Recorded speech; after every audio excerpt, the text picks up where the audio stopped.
محترم اور معزز مسلمان بھائیوں،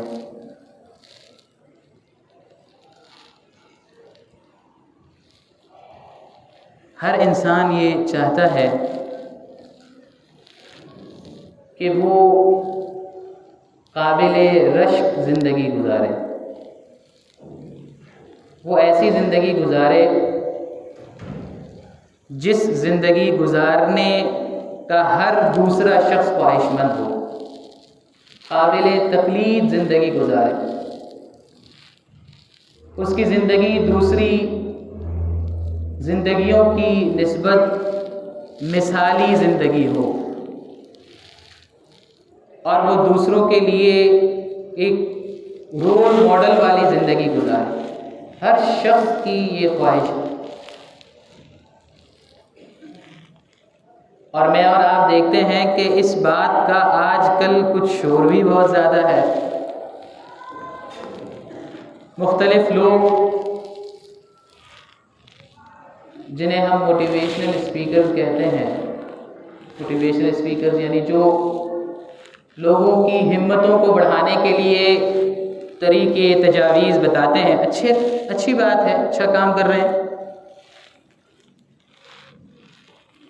لیکن کچھ موٹیویشنل اسپیکرز یہ جو حضرات ہیں، کچھ ان میں سے وہ ہیں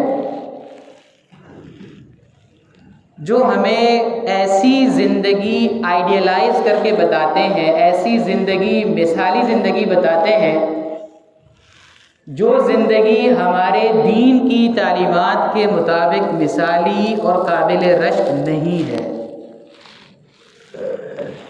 ہر بات کو اپنی جگہ پر رکھنے کی ضرورت ہے۔ اس بات میں کوئی انکار نہیں کہ وہ بیکار بیٹھنے والوں کی ہمتوں کو بڑھاتے ہیں۔ بھئی بیکار نہ بیٹھو، کسی کام میں لگو، اپنی زندگی کا کوئی گول متعین کرو۔ کامیابی کے لیے ایک گول ہونا چاہیے، ایک مقصد ہونا چاہیے، ایک ہدف ہونا چاہیے۔ یہ ساری باتیں ٹھیک ہے، ان ساری باتوں سے کوئی اختلاف نہیں کر سکتا۔ ہر شخص کی زندگی بامقصد ہونی چاہیے، ہر شخص کو کام میں لگنا چاہیے، محنت کرنی چاہیے، محنت سے زندگی ہے، محنت سے کامیابی ہے۔ لیکن کچھ باتیں ایسی بھی ہوتی ہیں جو ہمارے دین اسلام کی تعلیمات کے سراسر منافی ہوتی ہیں۔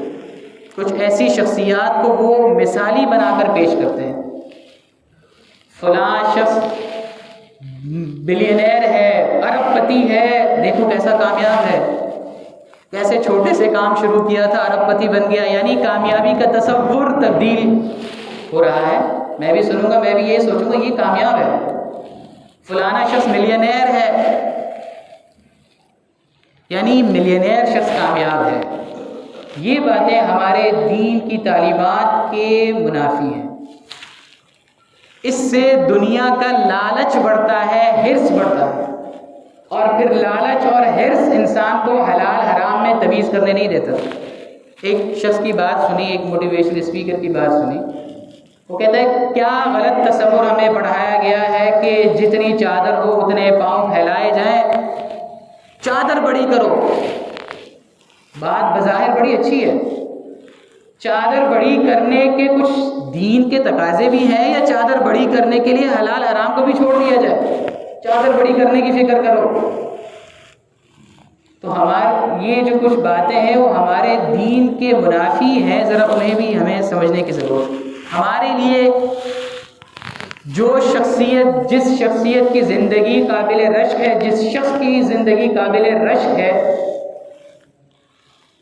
وہ وہی شخص ہے جس کی زندگی کو آپ صلی اللہ علیہ وسلم نے قابل رشک بتایا ہے۔ یہ جو حدیث میں نے اس کا کچھ حصہ پڑھا، وقت کی کمی کی وجہ سے میں نے 2 ہی جملے اس کے پڑھے ہیں، اس حدیث کا ہی آج مذاکرہ کرنا مقصد۔ اللہ تعالیٰ یہ باتیں مجھے اور آپ کو سمجھا دے۔ اس حدیث میں کچھ باتیں تو غیر اختیاری ہیں، یعنی وہ ایسی باتیں ہیں کہ جو ہم اپنے عمل سے حاصل نہیں کر سکتے۔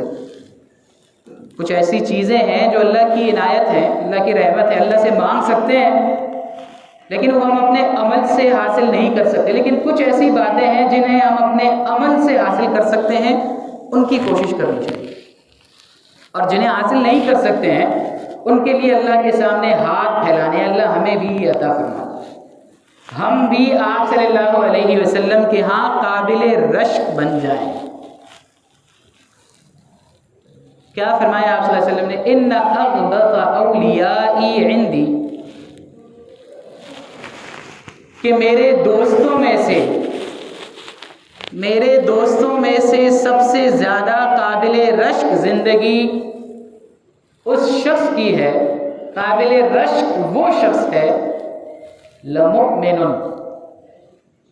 جو صاحب ایمان ہے۔ ایمان تو پہلی شرط ہے، اللہ اور اللہ کے رسول کا ماننے والا ہے، صاحب ایمان۔ ہمیں اس ایمان کی قدر نہیں ہے، کیونکہ ہمیں بغیر کسی محنت کے یہ ایمان حاصل ہوا ہے۔ جو دو بول ہیں وہ بغیر کسی محنت کے حاصل ہوئے ہیں، اور جو چیز بغیر محنت کے ہوتی ہے، جو بغیر مشقت کے حاصل ہوتی ہے، عام طور پر وہ ضائع ہی ہوتی ہے، اس کی قدر انسان کو نہیں محسوس ہوتی۔ یہ تو اس وقت قدر محسوس ہوگی جس وقت کا منظر اللہ نے یوں کھینچا ہے کہ ربما یود الذین کفروا لو کانوا مسلمین۔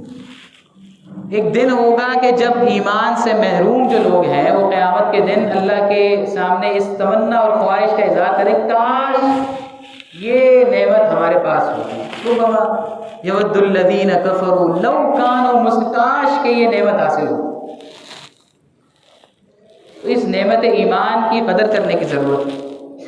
بہرحال پہلا جو وصف بتایا صاحب ایمان، دوسرا کیا وصف ہے اس قابل رشک شخص کا؟ خفیف الحال، جس کی پشت بڑی ہلکی ہے، ہلکی پشت ہے۔ ہلکی پشت کا کیا مطلب ہے؟ تو شارحین نے لکھا ہے کہ ہلکی پشت سے مراد ہے اس کے پاس بہت زیادہ مال و دولت بھی نہیں ہے، اور اس کے اوپر ذمہ داریاں بھی بہت زیادہ نہیں ہیں، اہل و عیال بھی کم ہے، ذمہ داریاں بھی کم ہے، اور مال و دولت بھی کوئی خاطر خواہ بہت زیادہ نہیں ہے، اس کی پشت بڑی ہلکی ہے۔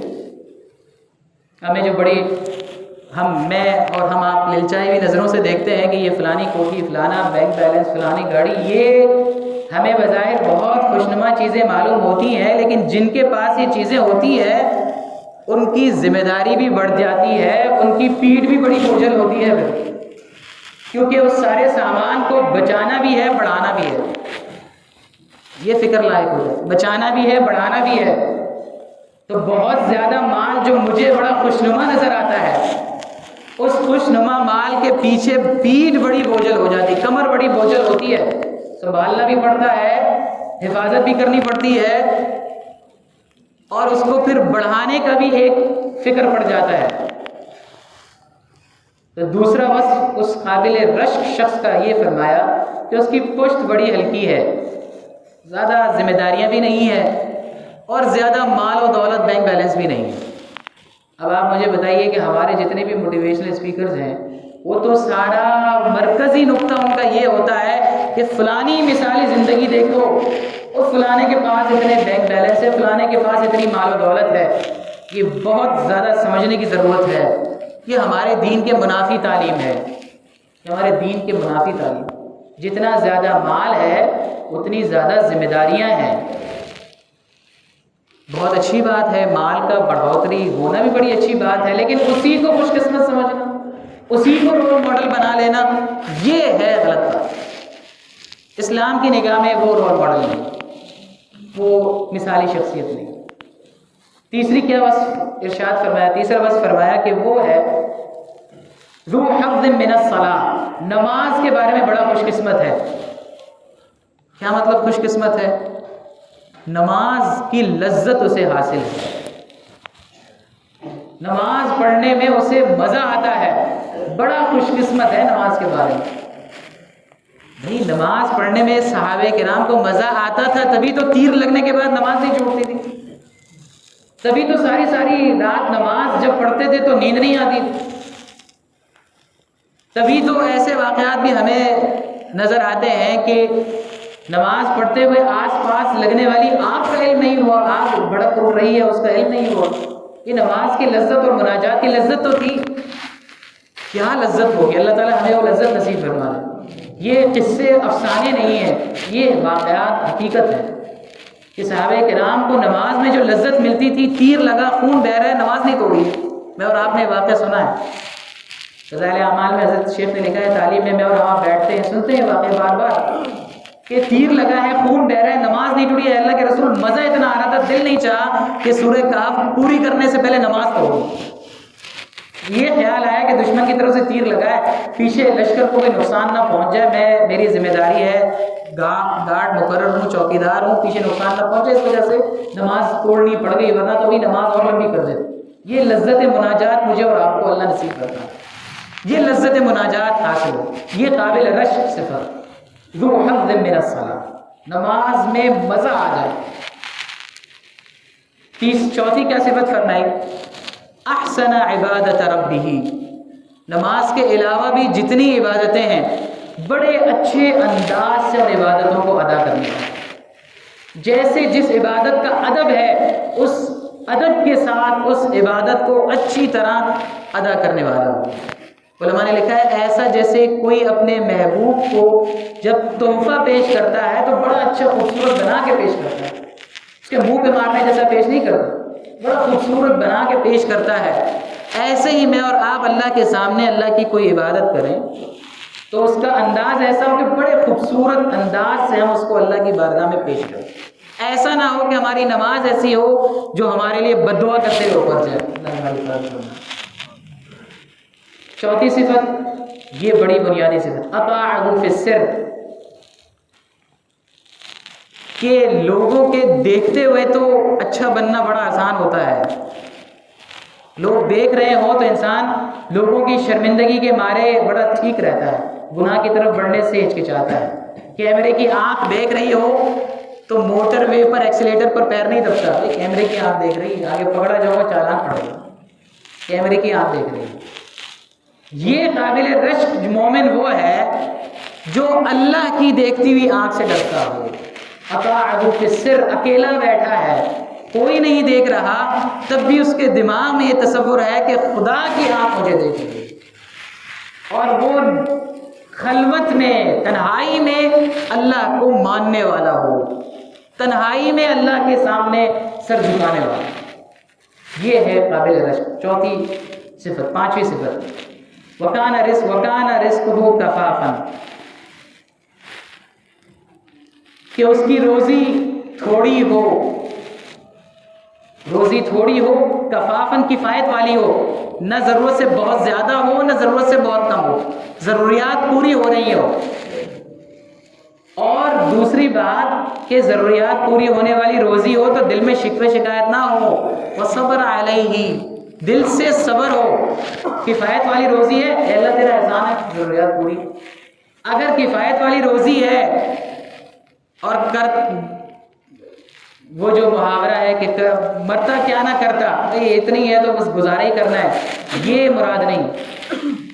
اتنی روزی کفایت والی ہے اور ساتھ صبر اور اللہ پر ایمان بھی ہے، اطمینان بھی ہے. اے اللہ بس اتنی روزی ہے، تو نے ضروریات پوری کی ہے، مجھے صبر ہے، شکوہ نہیں ہے تیری ذات سے. اگلی صفت، وَكَانَ غَامِضًا لَا يُشَارُ إِلَيْهِ بِالْأَصَابِعِ، گمنام زندگی ہو، گمنام زندگی، گمنام زندگی ہو. میں پھر وہی عرض کروں گا، ہمارے موٹیویشنل اسپیکر جب بھی بتاتے ہیں کسی مثالی شخصیت کو تو وہ کہتے ہیں دیکھو دنیا جانتی ہے اسے، دنیا بڑھ بڑھ کے کہتی ہے ایسا ہو ایسا ہو ایسا ہو. آپ صلی اللہ علیہ وسلم قابل رشک شخصیت جس کو فرما رہے ہیں وہ ہے کان غامضاً، گمنام ہو، لا یشار الیہ بالاصابع، اس کی طرف انگلیاں کر کر کے اشارے نہ کیے جاؤ، دیکھو کتنا بڑا آدمی جا رہا ہے، یہ اشارے نہ کیے جاتے ہیں. گمنام شخص ہو.